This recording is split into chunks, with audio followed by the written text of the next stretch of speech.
C'était super bien, ça faisait 4 mois que je n'étais pas remonté dans la voiture. Et ça a fait du bien. On a commencé à Imola avec 2 journées d'essai qui se sont très bien passées parce que avec ma nouvelle équipe, j'ai fait le nouveau record de la piste et premier des 2 jours, donc c'était vraiment un beau pas en avant. Ensuite, on a enchaîné tout de suite avec Barcelone. Ça, c'était un circuit un peu plus technique, un peu plus difficile. On savait que ça allait pas être à notre avantage avec notre réglage voiture. J'ai terminé 6ème de ces essais, mais c'était quand même plutôt encourageant. Je me sens très bien dans l'équipe, donc c'était très bon. Et ensuite, on a terminé avec le Paul Ricard en Castellet, en France, où j'avais remporté la Formule 4 il y a 2 ans, en 2019.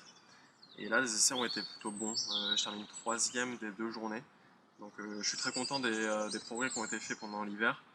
Et ça promet une belle saison parce que voilà, je suis très heureux d'avoir signé chez RS Grand Prix, l'équipe qui a gagné 3 fois ces 4 dernières années le championnat. Donc j'ai vraiment hâte d'être à la première course à Imola et puis de montrer de quoi on est capable. Alors la première course, ça sera le 18 avril à Imola. On sera en course support de la Formule 1. Donc notre course elle est à 10h30 et à 14h il y a le départ de la F1, donc ça sera super. Et l'objectif de cette année c'est vraiment de se battre pour le titre. Donc l'objectif d'Imola ça serait de commencer l'année en remportant la course. Donc on a 2 opportunités, on a une course le samedi, une course le dimanche.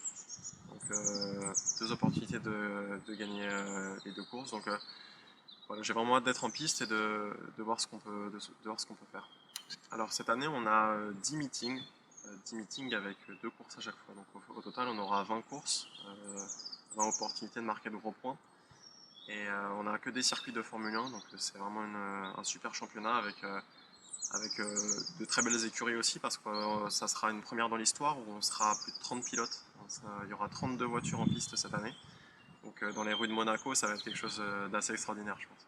L'objectif, c'est de faire cette année en F3 Europe, l'année prochaine de passer en F3 Monde,